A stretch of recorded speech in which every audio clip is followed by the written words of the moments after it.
Kia ora everyone, and welcome to the Traffic Speed and Road Closure Hearing Panel for the 21st of May. We'll open the meeting with Council Karakia. Feel free to join a minute, we'll just...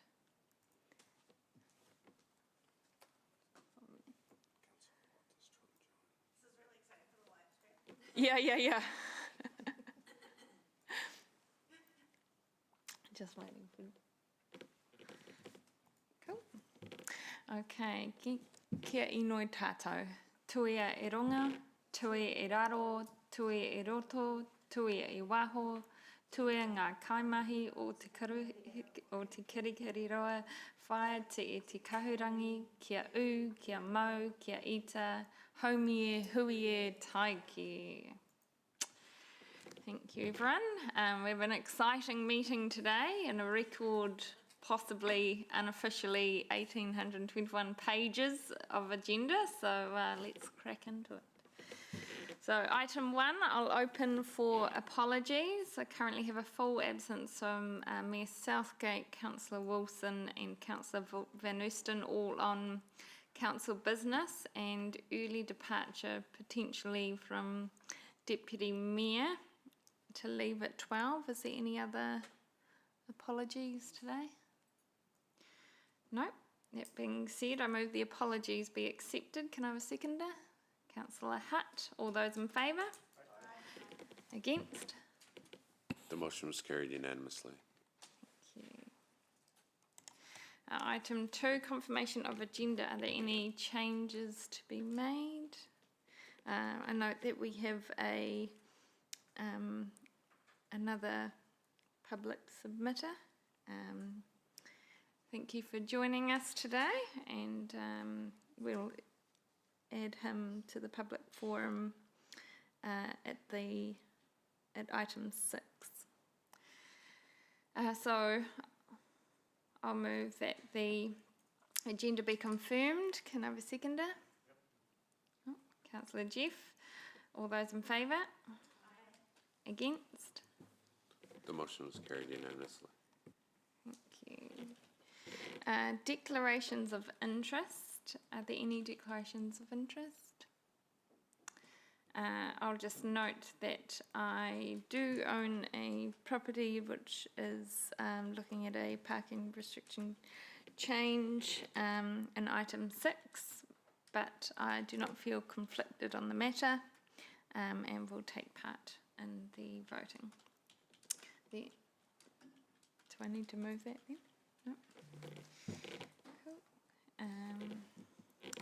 That brings us to item 4, the confirmation of traffic speed limit and road closure hearing panel open minutes of the 2nd of April 2025. I'll move that the minutes are confirmed as true and accurate record. Oh, yes. Could I just note that on page 7, there's yes. a resolution without the names of those who moved and seconded. And I think we probably, unless I'm looking at an old version of the minutes, I think we need to have the names entered before we adopt the minutes. The resolution is just a resolution to receive the report and to hear public submissions. So it's not highly controversial, but it's still, as a procedural matter, we should have the names, which I presume would have been recorded at the time.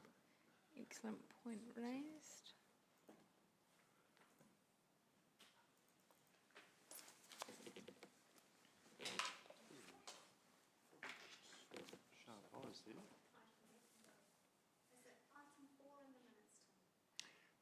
It's near the bottom of page 7, so it's the final resolution before the closing of the meeting.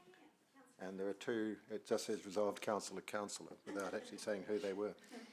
Right, so if we can get staff to amend that, and then I move it with the... Which date was that? I think it was 2nd. The 2nd of April is what's... He said on page... The final resolution on page 7. 7. There's something here. Resolve council.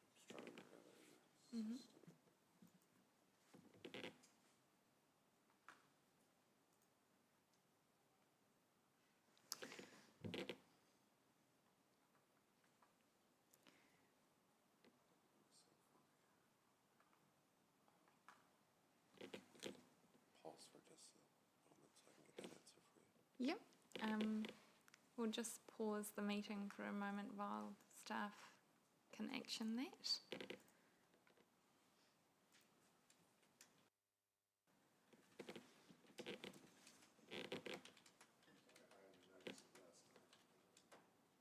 It's good spotting. You get the chocolate fish for today.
On to the next item and come back to this one if the committee is fine with that.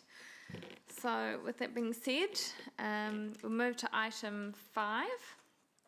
So I'd like to start by reminding the committee and all our millions of viewers online that the purpose of this item is to listen and consider both our public submitters but also the 1,621 responses on the speed limit change for Cobham Drive today. So I note that the speed limit change has come to us today as a result of setting the speed limits 2024 change of bill, and Cobham Drive was one of the roads identified as one requiring changes. So the process today is that we'll hear from our public forum, with each submitter getting 5 minutes inclusive of questions if they so wish to take questions.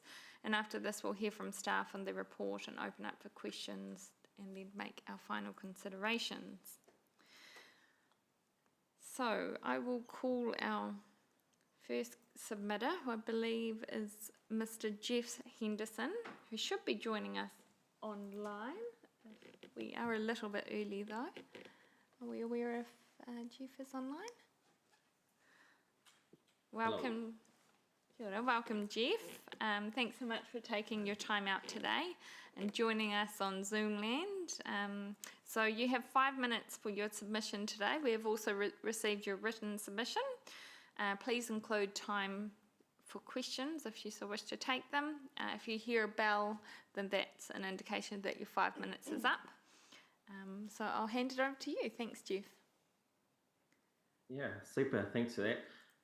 Yeah, look, I don't need 5 minutes. I'm just here to say my opinion is that it should be at 80. I think it's pretty ridiculous at 60, as do, 99% of drivers that use it, that barrel along there above 70, up to 80 at the moment anyway.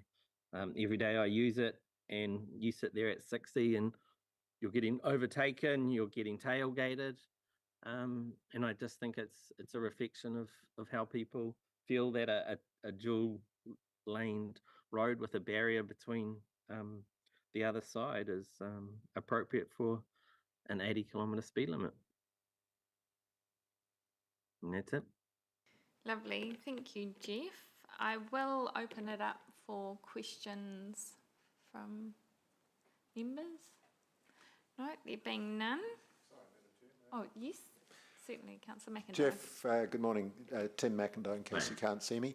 Thank you for taking the time to submit to us in person. You'll be aware of the fact that the staff recommendation to retain 60 is in part based on safety considerations and in part based on the flooding risk on that road. You mentioned that you drive the road frequently. How often have you encountered flooding on that road?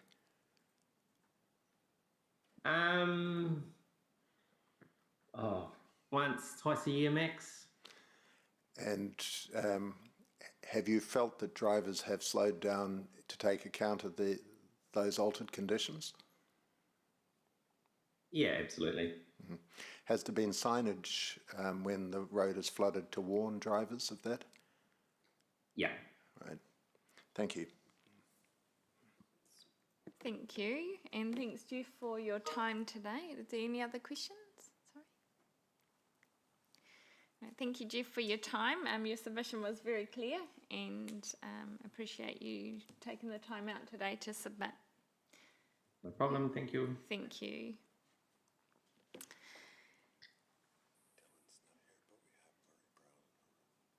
Okay.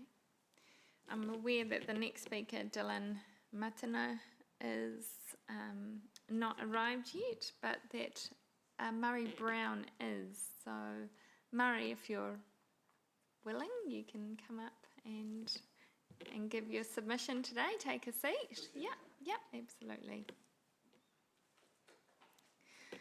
So just as everyone today, you get 5 minutes to present your case in supporting your written submission. And if you're willing to take questions, then allow for time at the end for that. So I'll hand it over to you. Good morning, ladies and gentlemen. Thanks very much for giving us the opportunity to speak to council here. I will be brief. My wife and I do object to the change in speed. I don't agree with the last speaker. And the reason for that is, and I'll use a correlation between the section from Tristram down to Lawn Street, but from Lawn Street through to Howell Ave. My wife and I live in Flynn Road, which backs onto Cobham Drive, and ever since LTSA, council, whoever upgraded that section of road to Peacock, they've created an absolute racetrack through from Galloway Street to Howell Ave. You can only stand up on the little park at the top by Howell Ave and watch trucks, trailers, motorbikes, cars, all of them going very high speed through there. And a good illustration of that was a couple of Sundays ago, there was a young chap came out of Howell Ave.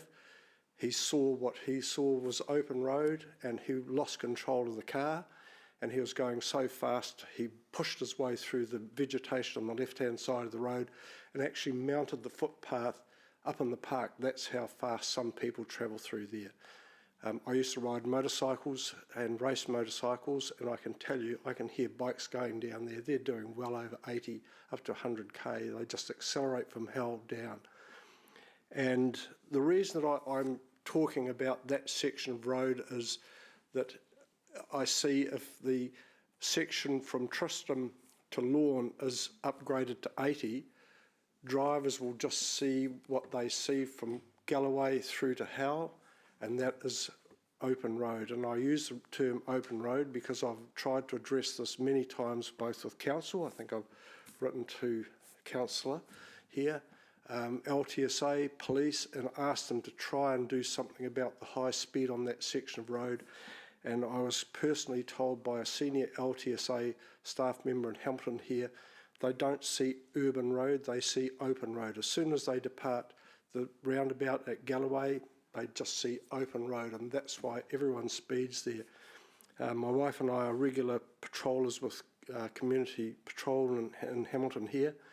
We've got a liveried car that looks very similar to a police car, and we can transverse that section from Galloway through to Howell or from Tristram through to Lawn Street, and we're just past. People mistake us for a police car often. It just shows you the attitude of some drivers when they think, well, passing a police car, it doesn't matter, I can still speed, and that's what they do.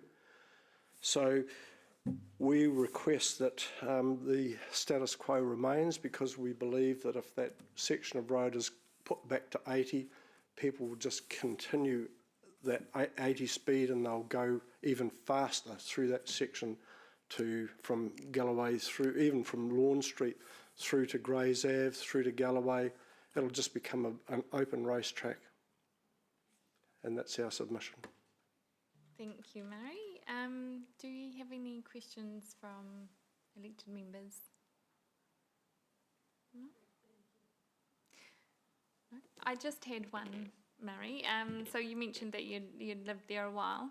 Had you seen a change in behaviour when it was reduced from the 80 to 60 initially? No. In the time that we've lived there, and through the construction phase of that section from Galloway through to Howell, I've seen one day where the police actually sat up about halfway up that new section of road with a radar gun. They hid behind some construction signs actually, and they pinged so many drivers one after the other. And that was the only time I've ever seen traffic enforcement on that section road. Right. And that was probably 2-3 years ago, I'd suspect. Yeah. But I invite any council member, if they believe that it's not a section of road that needs attention, go and stand up in the park and watch those trucks, trailers, cars, you name it, go through there.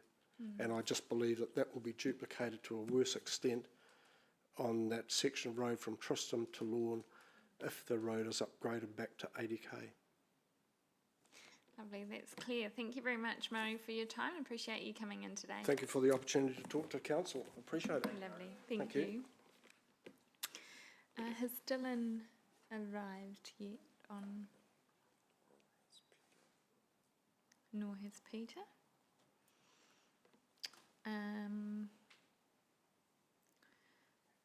do we take a short break? Because we've got no one else. Sorry? Mark Hooley? Mr. Hooley, would you like to come forward? We just have our next speaker who's still not arrived, so you're going to speak to item 6 today on Chief's Court, I understand? That's correct, yes. Yeah, so it's the same process even though you're submitting on a different item. It's 5 minutes for you to talk. The floor is yours. Okay, thanks. Good morning. My name's Mark Hurley. I live at 30 Chiefs Court. Today I'm speaking about the proposed parking restriction changes for Chiefs Court under the code PKG 2025. I've been living at Chiefs Court for over 1.5 years now, and it's taken about a year worth to get to this point. And to be honest, I've had some pretty disappointing conversations with Hamilton City Council staff. I've had people tell me on the phone that they agreed the intersection between Cameron Road and Chiefs Court is clearly dangerous and that it has an insufficient no parking zone and shouldn't have been approved in the first place, but they said it wasn't worth making any changes as they'd have to do public submission and things like that, and that would be too much work for them. So then they proceeded to close my requests. But yeah, I won't be dwelling on that today. Today I'm very glad that you are proposing extending the no parking zone at the intersection of Chiefs Court and Cameron Road. Ever since I've moved to Chiefs Court, near misses with the oncoming traffic from the right hand side on Cameron Road have been basically a daily event. I've got obviously a partner and a 4-year-old son, and their lives have genuinely been in danger of death or serious injury far too often for my comfort levels. I think there's around about 90 other households in the Chiefs Court area, and all of them are facing the same issues on this intersection between two public roads of Chiefs Court and Cameron Road. Some stats that I looked up the other day are saying that the average driver takes about 1.5 seconds to react in an emergency, and a modern car with good brakes and tyres can apparently stop at a rate of 7 metres per second squared. So what this works out to is an average driver in a modern car travelling at 50 kilometres an hour, which is the Cameron Road speed limit, that'll take them around 21 metres to react, and then it'll take another 14 metres to come to a complete stop under full braking, so 35 metres in total. The problem being that the no parking gap between Cameron Road and Chiefs Court is 3 metres, and obviously the maths there, 35 metres to come to a complete stop. You've got a 3 metre no parking zone, and of course if you're leaving Chiefs Court you cannot see through that wall of traffic basically. I've got a photo here if you want to have a look at it. It's basically taken at head height. And yeah, it's this is a good day where you've only got a Suzuki Swift parked 3 meters from the intersection. Very often you'll get builders' vans that completely decaled out, completely impossible to see through. But even with that, there's no way to see the oncoming car that is actually behind all this traffic. And if you had pulled out there, you would have got hit by that oncoming car. But yeah, if you'd like to have a look at that, you can. So yeah. And unfortunately, because it's the right-hand side that you can't see, no matter whether you try and turn left or right out of Chiefs Court, it's still the oncoming traffic, no matter what. So you can't just go, oh, turn left and do a U-turn, because you still can't see that oncoming traffic. Oh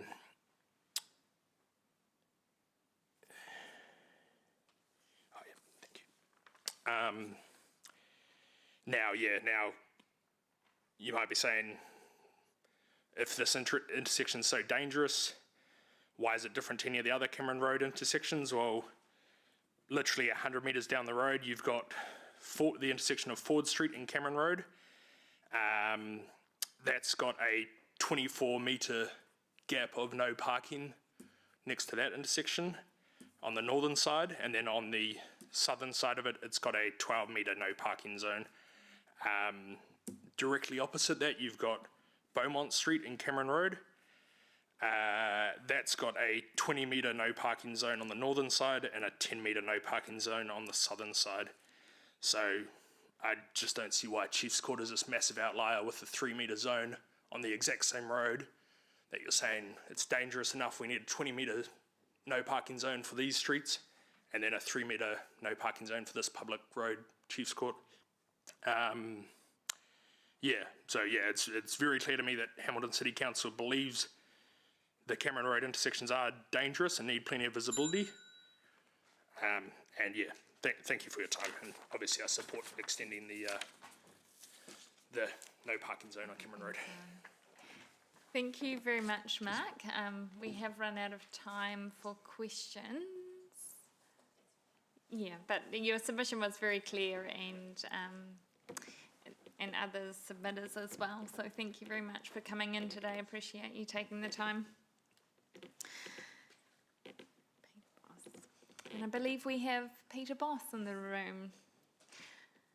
As a regular, I'm sure you're very familiar with the process, but I understand you don't need the full 10 minutes today and only want the 5 minutes. That's but, right, yes. If you need more time, then feel free. I'll leave it open to you. And there was a slideshow. Thank you for your email this morning. Thank you.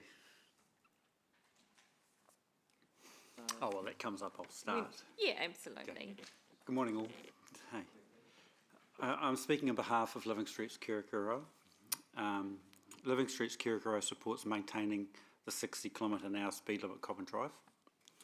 Living Streets asks that a 50 km speed limit be posted on Cobham Drive between Cobham Drive southbound between Cobham Drive Anglesey Roundabout and Hillsborough Terrace. Many people assume the two Cobham Drive roundabouts are the southern entry to the central Hamilton. I'll read that again. Many people assume the two Cobham Drive roundabouts at the southern end of central Hamilton are the main connection to and from residential areas, as shown in the 21 City Centre Transformation Plan, or the entry gateway to the city, as shown in the 2012 Hamilton Central Local Area Plan. It is not uncommon to see young people or visitors or on the shoulder of Cobham Drive walking towards oncoming traffic. We also had a visitor fall off the end of Anglesey Street, assuming there was a pedestrian exit at the southern end of the city. So I've put an image in there. This shows a path that could be built to provide for some young people, visitors, and some expert consultants many assume exists. Otherwise, why would the roundabouts be called the Hamilton CBD entry gateway? So, comment on speed. People make mistakes. When someone crashes on a Someone crashes a motor vehicle on a main road like Cobham Drive, driving in many parts of Hamilton becomes painfully congested and slow as drivers detour to other places. Tradesmen cannot get to jobs, couriers cannot deliver supplies on time, and any travel time savings from higher speeds are lost. Not just where the crash happens, but right across the city. We all know, everyone knows, and I think everyone in this chamber who's read the crash reports of the whole of Cobham Drive can see that there are fewer crashes and fewer road closures when the design speed and the posted speed are similar. Cobham Drive, particularly southbound to Hillsborough Terrace, is not designed for 80 kilometres an hour. Living Streets Kirikoro supports maintaining the 60 kilometre an hour limit on Cobham Drive. Living Streets Kirikoro asks that a 50 kilometre speed limit be considered on Cobham Drive southbound between Cobham roundabouts and Hillsborough Terrace. And to conclude, just a side note, I'd like to thank you for supporting the Tristan pedestrian cycle crossing at Clarence Street in the March Infrastructure Transport Committee. Can I ask who put this forward and what does the project being coded yellow mean? Can I ask that? Anyone happy to comment on that? Get staff to return to you on that. Unable to comment at this time. Good, thank you. Thank you. Is that the That's final it. of your Finished. submission? Can I open it up for any questions? No? As always, a very detailed report and lots of information to digest. So thank you, Peter, for Thank you. coming Thank tonight. you all. Appreciate your time. Have a good day. You too.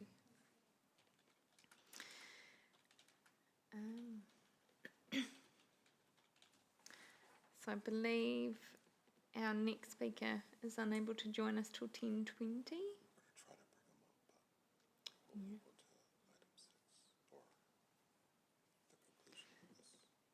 You're comfortable to move it to item 6, or can we bring staff forward to question?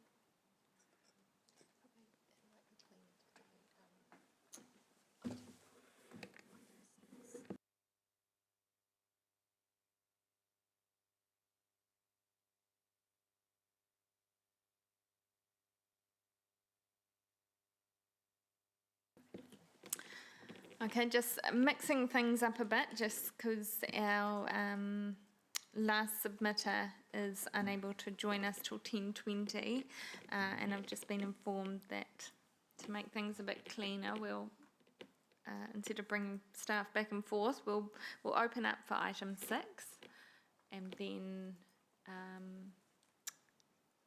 at 10:20 we'll have to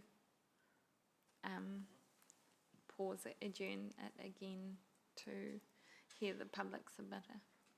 So I'll ask Robin to come forward and present the item and take us through the changes which start on page 37 for those following diligent.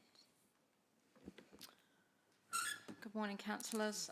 So parking restrictions and traffic bylaw changes, fairly standard stuff. Basically, as per normal, we've gone out, we've consulted on the various changes that are proposed. Some of them are proposed because of projects that we're doing. Many of them are in response to requests that we've had come through from the public. For the majority of them, there's the feedback that we've got is all positive, and we've just included them in the recommendations, but we do have some sites where we've provided either updates on previous meetings or there has been some discussion and some work that staff have done. So happy to just work through those key points if you're happy and answer any questions. So the first one I have on the list is on page 44, which is really just an update for members from the previous committee for Gardenia Close and Grevillea Place. So that's just letting you know that we have gone back to those residents following the resolution from the previous meeting and let them know. At this stage we haven't had any further feedback, so we'll just continue to monitor that one. Any questions? No? Okay. Page 45.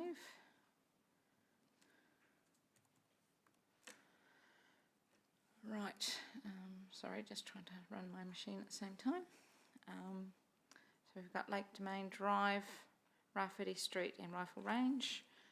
So these are some mobility parking spaces that we're looking to incorporate around the city. Any questions? Councillor Hutt. Thank you, Robin. Excited to see more mobility parks. Do we have a policy that mobility parks must be accompanied by the appropriate curb cut or ramp or? Yes. So we've got funding through the minor improvements program to enable us to do that. So that's Okay, cool. when we try and find the locations, that's all the sort of thing that we're looking at, whether there's something nice and handy or whether we need to do some work to make it work. Cool, because I noted you were building a new ramp for one of them. Yes. So, Yeah. sweet. Yeah, so we've got funding to do that. Awesome. That's part of that program. Cool. Yeah. Thank you. No further questions? No? Okay.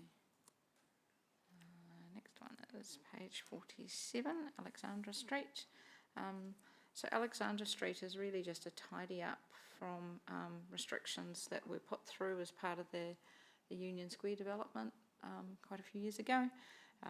And often we find we have the best plans in the world when we're doing the early planning, but things out on the ground are slightly different. It might be a matter of half a metre or something like that. So that's just the team making sure that the formal restrictions we've got in the system are 100% correct. So that's no change to what's actually out on site. The next one is Cameron Road, and we've heard from one of the residents in the area about the proposed no stopping for this location. I guess just for clarity, Chiefs Court, Cameron Road is not considered an intersection. It's considered a driveway in the district plan, and so that is a difference that we deal with. But we understand that with this intensive development we're now getting, many of those driveways have as many, if not more, vehicles than an intersection. So that's the balance and the challenge that we have. And I guess that we're always trying to find that balance with having parking on street. And this is obviously an area that, being close to the university, has a fairly high demand. But we've done the consultation and there's good support for it, so that staff are recommending that additional no stopping be installed. Okay. Next one is... Oh, sorry. Sorry. We do have a question from right. Councillor Louise. It's okay. Just that context was really useful about it being considered a driveway under the district plan. I'm just wondering, would we need to update the district plan to acknowledge if a intensive development is going to be more than X amount of houses? Because that used to be the camping ground and was then redeveloped, within my time.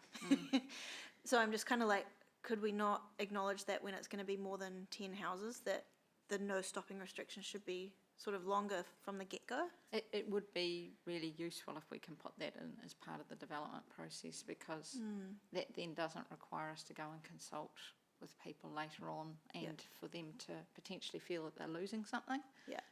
It's always great if we can put those sorts of restrictions in as part of the development, and then it means when people are looking to buy in that area, they've got a clear indication. So that's certainly something we can follow up with the Can that be a district plan staff team. action? Yeah. For more information on implementing that? I'm not exactly Opportunities certain for what's involved with intensive getting there. That's okay. well outside my realm, but I'm happy to follow up on that. Yeah, I think Awesome, that's a thank you. practical suggestion. Thank you, Councillor Louise. So next one is Earth Movers. So this is just some continuing work with the various folks in that area, trying to get that balance between ensuring trucks can get in and out of the properties and still enabling some on-street parking for staff, etc. through there. No questions. Okay, next one I've got, I'm just scrolling through. Page 51 is the bus stop relocation on Cambridge Road. So this was a follow-up on the previous committee. So the team have met out on site with a couple of submitters, and everyone's now happy with the proposal that was put forward. And then we have Dalethorpe and Strohan Ave. So these are two projects that are part of the Green program that was approved in November last year. So putting in some what we call splitter islands, an island that helps control some of the speeds that vehicles are moving in and out of these side roads, but probably more importantly provides a safe haven in the middle of the road for people to stand, and these have been associated with some schools in the area. So just a bit of no stopping there. Most of it really is just reinforcing what the legal requirements are anyway about parking within an intersection. So they're the main ones, and then I think the rest of it is fairly much a tidy up again of cycle facilities that we have out on the network already, and making sure that they're all 100% correct and reflecting what's actually out on site. So I think that's it, and I'm happy to take any final questions. Any questions from members? No, I've covered it all. Thank you, Robin. That's very helpful. I think we have got Nicholas here, so I'll let Nicholas have his submission, and then we'll bring it back and bring both items back. Sorry. Shall I go ahead? Okay, welcome Nicholas. Thank you for joining us online and coming a bit earlier. The process is that we give you 5 minutes to speak to your submission. Councillors have read your written submission as well. And if you wish to take any questions, you're to allow that within the 5 minutes as well. So I'll leave it to you. And, Okay, sure. Thank you. So my submission relates to what I perceive to be 3 potential hazards on that stretch of Cobham Drive if the speed limit is reverted back to 80 kilometres per hour. And in my submission, I've ranked them in terms of what I perceive the level of hazard to be. So the first of those is the issue with restricted visibility when travelling south around the sweeping right-hand bend. Because of the raised level of the northbound lanes. And so what I've estimated the frontline visible distance to be is, I think, 56 metres, which according to the NZTA's website on recommended stopping distances is insufficient distance to stop either on a dry road and certainly on a wet road. And so I think for any car travelling at 80 kilometres per hour around that corner, basically you're not going to see an obstruction in time to be able to stop. So if a car was stopped because it had broken down or there was a tailback from the lights at Normandy Ave, then it's unlikely that you would stop in time. Obviously, stopping distance relates to a huge number of variables, but the average stopping distance for both of those conditions, either dry or wet, means that you're unlikely to be able to stop in time. And I know when I travel that road, I always try to travel in the left-hand lane because of that danger that I perceive. The second issue is when joining from Hillsborough Terrace, there is no kind of extended parallel feeder lane for traffic to join at speed, and there's quite restricted visibility to see what traffic is coming on Cobham Drive, again when travelling south. And so you're faced with, in a very short space of roadway, either trying to speed up to 80 kilometres per hour to join traffic, or if there is traffic coming, you have to slow down and virtually come to a stop, and then you've got almost no time to accelerate to highway speed because of that lack of a feeder lane. And then the third issue relates to the traffic lights at Normandy Ave. if you are travelling on that road at 80 kilometres per hour, having traffic lights in an 80-kilometre section just seems unreasonable to me, because if the lights turn orange, the question is, do you have enough safe distance to stop within the time of that orange light? Or do you basically run the risk of running the orange or potentially running the red because you don't have enough time to stop, particularly when the road is wet? And so those three are the key issues that I perceive as being an issue. One other item that I didn't put in my submission, but in reviewing the information that was provided by the City Council in relation to this proposal and projected increases in accidents and so on if the speed was raised, I think there is an error in that information in that it indicated that the time saved per vehicle over that stretch of road would be 0.05 seconds, which is 50,000ths of a second. That's half the duration of the blink of an eye. I think that's clearly an error. And I've estimated the time saved if you were traveling the entire distance at 80 versus 60 kilometers per hour of around 16 seconds over that distance. But given that you have to speed up and slow down at either end, the time saving is probably closer to 8 to 10 seconds. But it's still a fairly minimal time saving for the potential risk of raising the speed limit back to 80 kilometers per hour. And so that's all I have to say, really, and happy to take any questions. Thank you, Nicholas. I'll open it up for councillors if they want to ask any questions. Oh, sorry, Councillor Chief. Thanks, Chair Pike. Nicholas, thanks for that, and I hear what you're saying with some of those. With the first point that you mentioned, where you're heading south and you go around that bend, is there kind of any signage to indicate the need to slow down there, or that traffic can what do you call it, queue? Merge?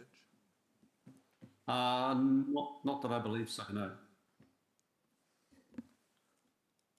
And I think the problem is that if you were travelling south, you could potentially accelerate in the distance from the roundabout at the end of Tristram Ave to 80 kilometres per hour before you hit that corner. So I think that's I don't believe there's any signage to indicate the possibility of, hidden queues of vehicles. Yeah, because I know the issue you mentioned there about the queues, and I thought there was, because I can remember the discussion a few years ago about the need to recognise that queues formed there. But my memory's so bad, I've just forgotten if it's there, if it's still there. But okay, no, and look, thank you for the other points. They're well made. Cheers. Yes, no other questions? I think in terms of that, joining from Hillsborough Terrace too, looking at the aerial photo, there is quite a large sort of green space to the right as you join from Hillsborough Terrace, but it seems like there's plantings in there that do obstruct the view. If those plantings were removed, it would possibly provide greater visibility and more time for someone to make a decision when joining Cobham Drive, but it appears that it's obstructed at the moment by that vegetation. Thank you, Nicholas. We are out of time now, but you make some excellent points and a very thoughtful submission, so thank you very much for your time and joining us today. Okay. Thank you for Have the a good opportunity. day. No worries, have a good day. Okay, sorry for the jumping back and forth, but that ends the public forum for today. So we will bring forward staff, or Robin's already ready and waiting. Sorry. She can't wait, so I'll hand it over to her to make any commentary. So sorry to be clear, do you want to finish off the parking restrictions perhaps? Yeah, is that? Yep. Yeah, let's just finish off the parking restrictions and then we will come back for questions on the item 5. Okay, so unless there's any further questions, I'm happy to take it as read and let you move through the next process. Recommendations, if it's helpful. Oh, look, we have a Hutt-Taylor combo there, so, yeah, whew, steaming through. Does it need to be on the board? No. Cool, so all those in favour say aye. Aye. Against? The motion was carried unanimously. Thank you. Okay. Just because we're moving all over the place, we'll go back to the item 4, the confirmation of open minutes for 2nd of April. And our eagle eye councillor McIndoe has picked up that there was no mover and seconder documented in the last motion there, but we have had it confirmed now that it was myself and Councillor Hutt as first and seconder. We remember it well, and and so we'll make that change, and then so I'll move with noting that change, and Councillor McIndoe for the chocolate fish will second that. Can all those in favour say aye. Against? The motion was carried unanimously. Thank you. Now we can finish item 5. So I'll hand it over to Robin, who will make her comments, and then we can open up to questions. Thank you, Councillor. So the speed limit change for Cobham Drive has come about as a result of the government change to the speed limits rule. On the 11th of March, the Infrastructure and Transport Committee considered this site and Ruakura Road. Decision was made for Ruakura Road to revert back to its higher speed limit, but elected members chose for us to go out and do the consultation on this particular site. We did have, so that was the 11th of March. On the 17th of March, NZTA also announced that they were going to go out and consult on their section of Cobham Drive, so the State Highway 1C section as well as State Highway 26. So there was an overlap there, and I think that did create a little bit of confusion for some folks, but we did try hard with our comms to be very clear about the section that we were looking at. But just noting that that sort of has happened in parallel.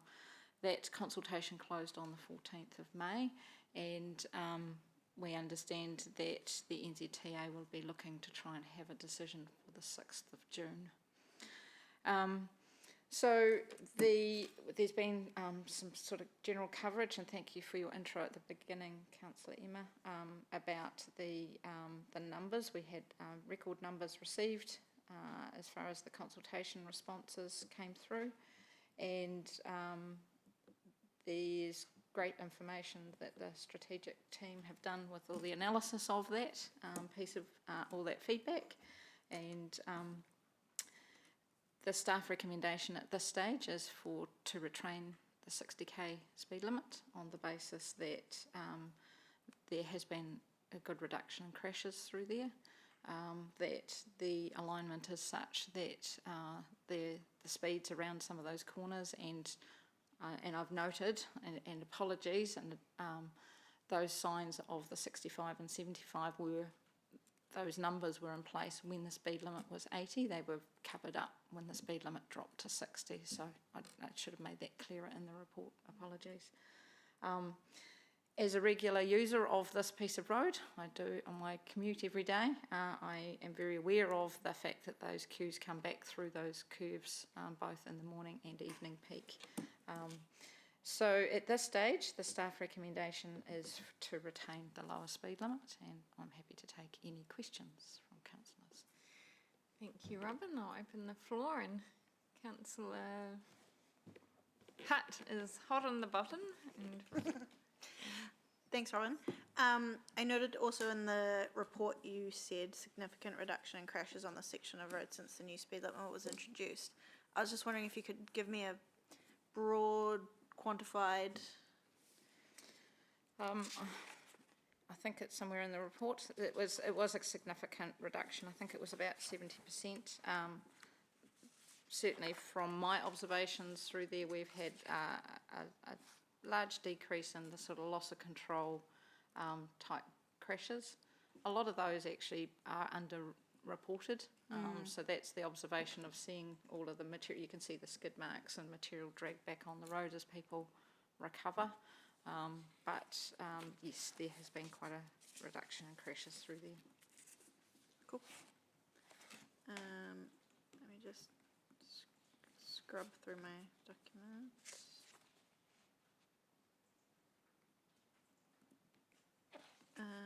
That's all good. I'll let you.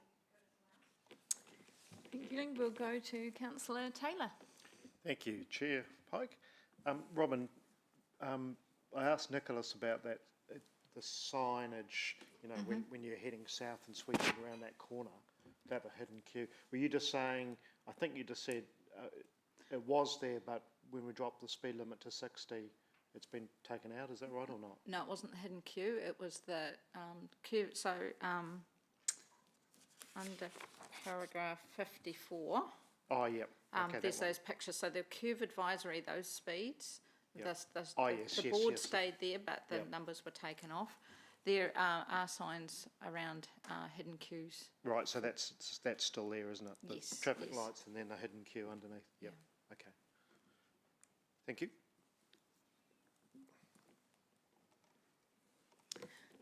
We'll have Councillor McIndoe. Thank you, Madam Chair. Two questions, if I may, and thank you, Robin.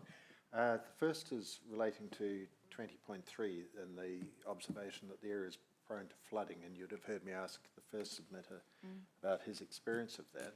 I realise you're in the roading team, not the drainage team, but do you know whether there has been, is it impossible to fix that drainage problem, or?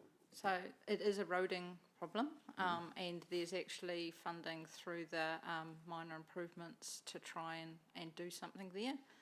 So that's on our list to be addressed. Right, so it could be covered within the existing minor improvements program? That's the aim, yes. So, And do you have an idea about, I realise you're saying it might be possible, so it might not be, but what's your time frame for undertaking that?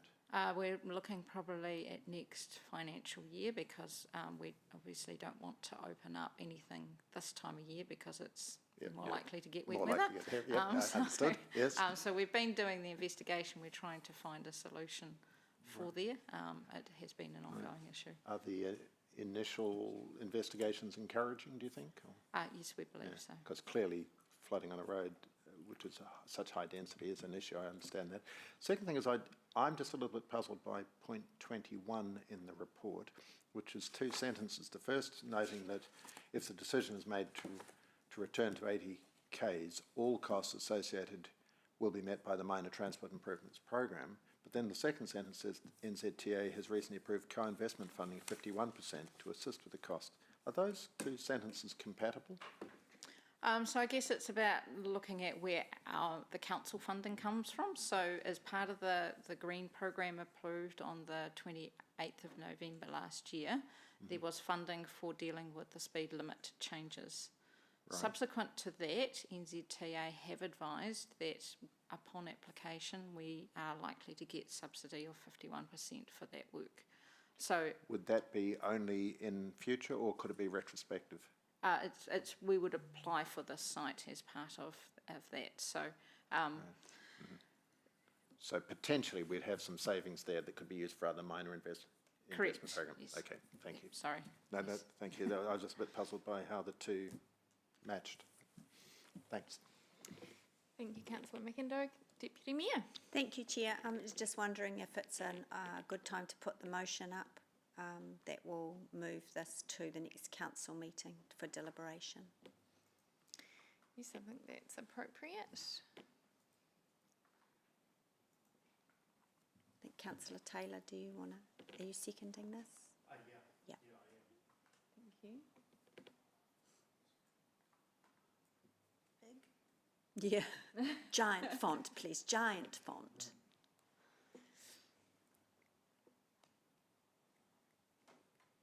Okay, so everyone.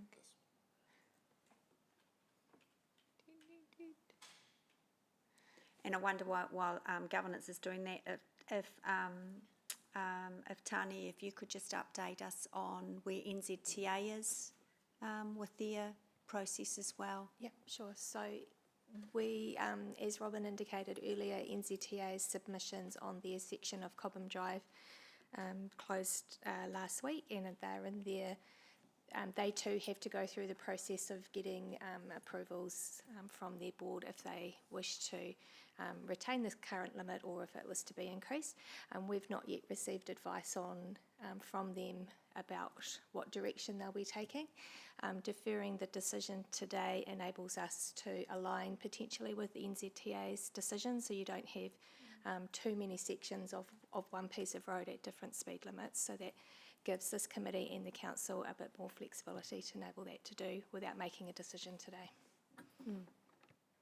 Sensible.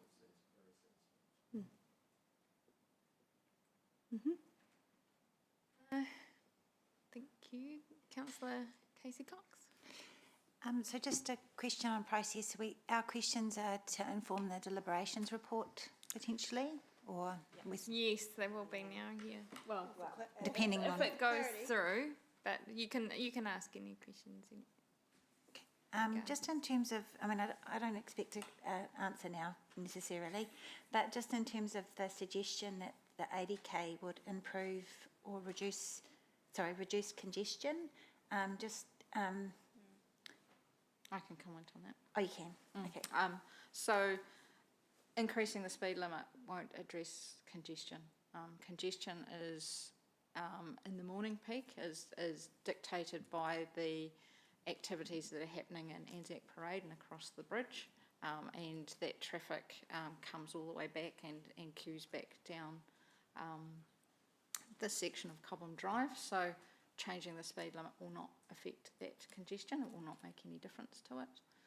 In the evening peak, your congestion is as a result of the traffic signals at Normandy Ave and the basically the reality of the fact that at that point in time you've got all the traffic coming through State Highway 1C past the hospital, as well as any traffic coming in State Highway 3 trying to merge. So that point is you've got a lot of traffic moving through there, and so that particular location very regularly queues all the way back to Anzac Parade in that sort of peak hour of 5 to 6 o'clock at night. The increasing the speed limit doesn't have any impact on congestion.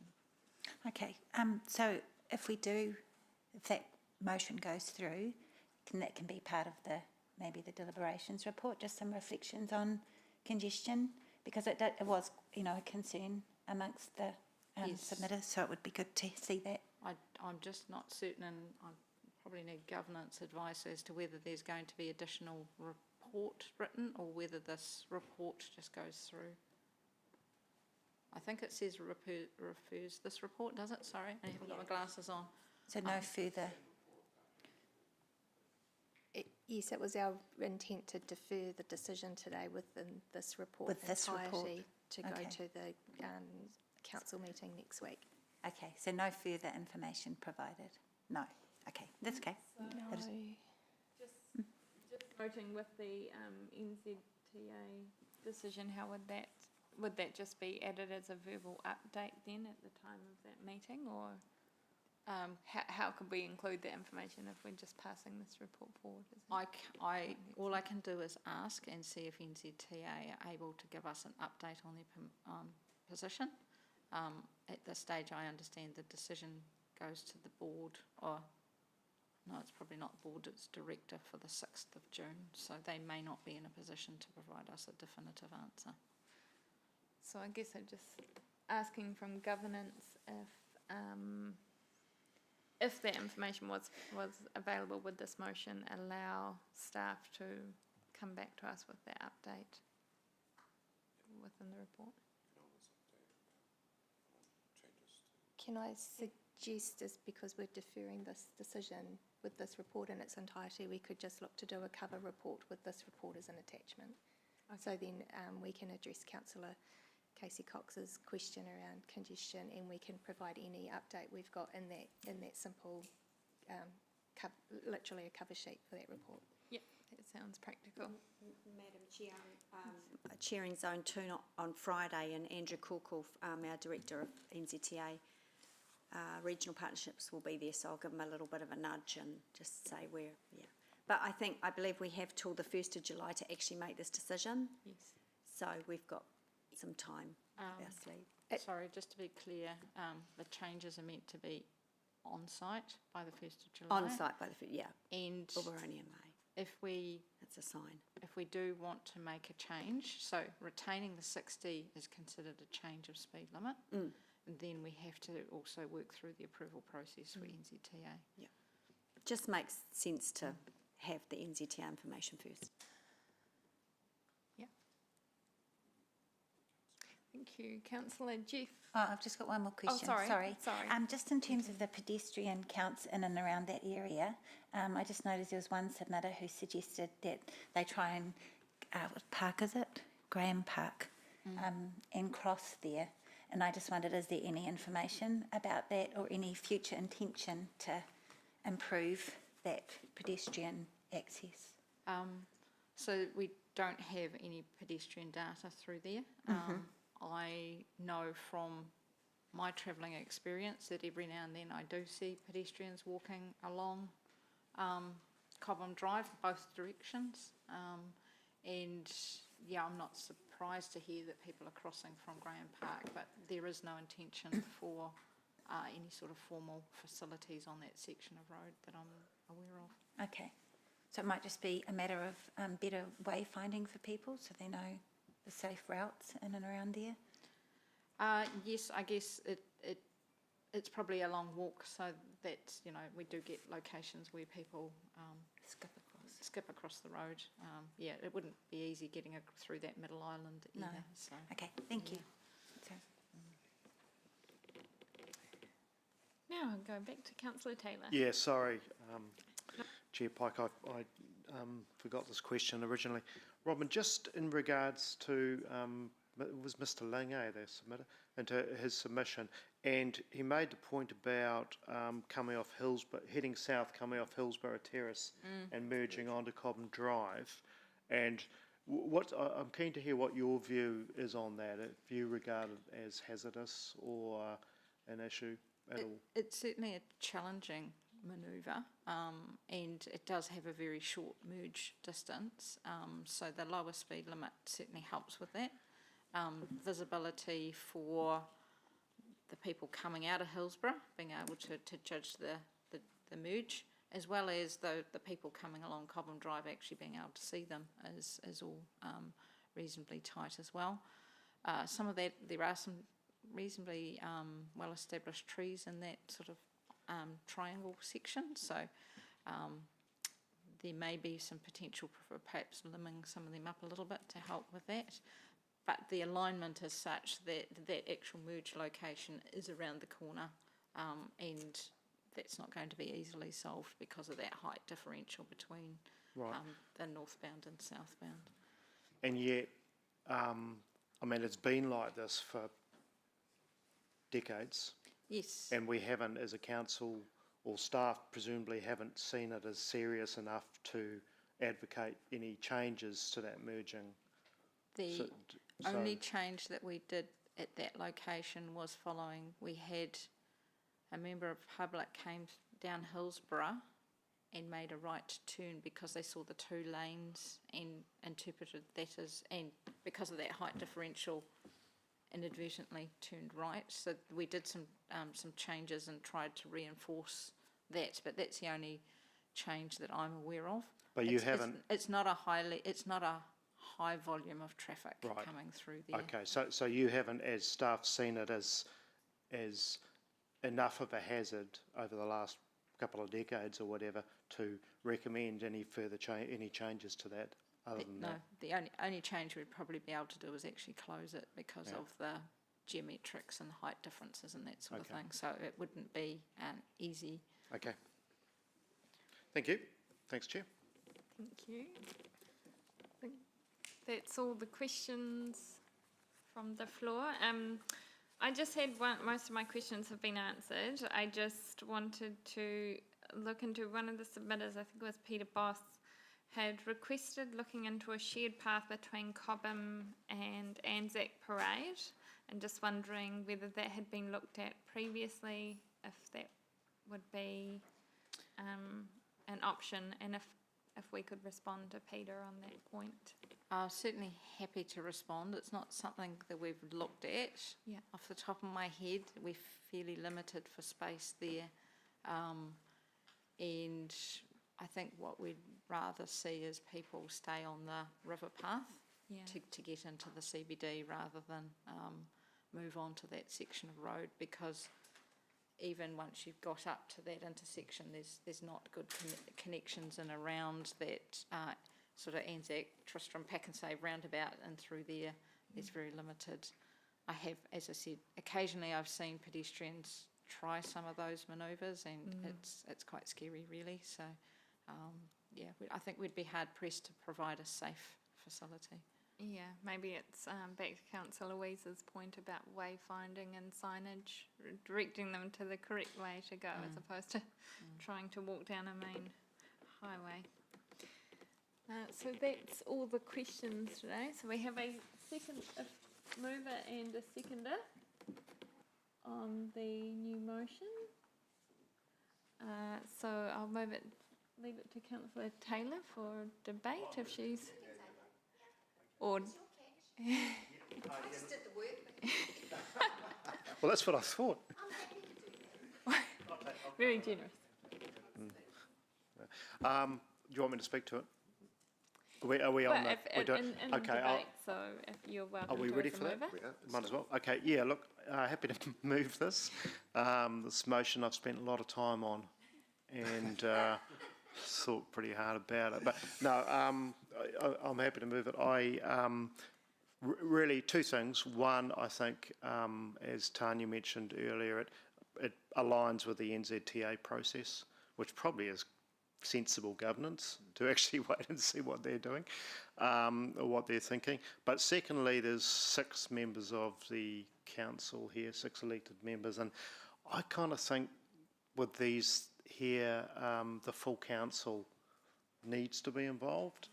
And, you know, I can't help thinking you could end up with a situation where we make a decision and then it gets revisited anyway.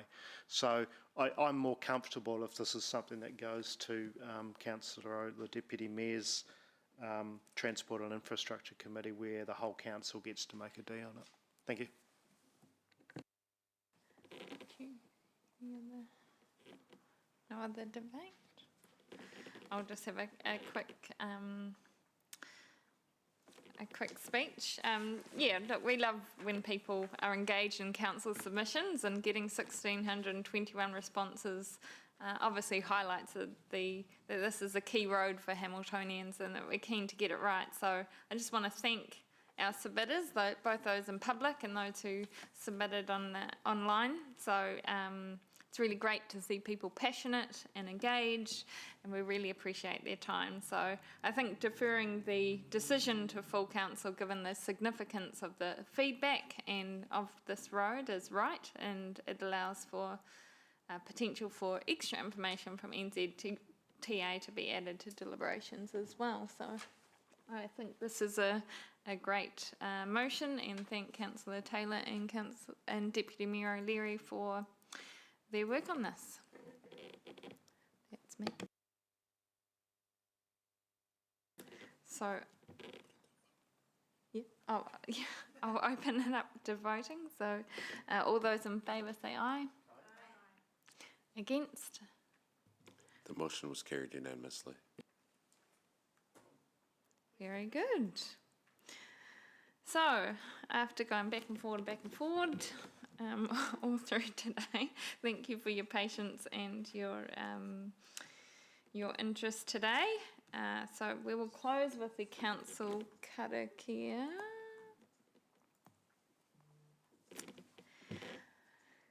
Tēnei te whakairi, tēnei te whakawātia, haumie, huie, taiki. Thank you. Oh, kia ora. Thank you.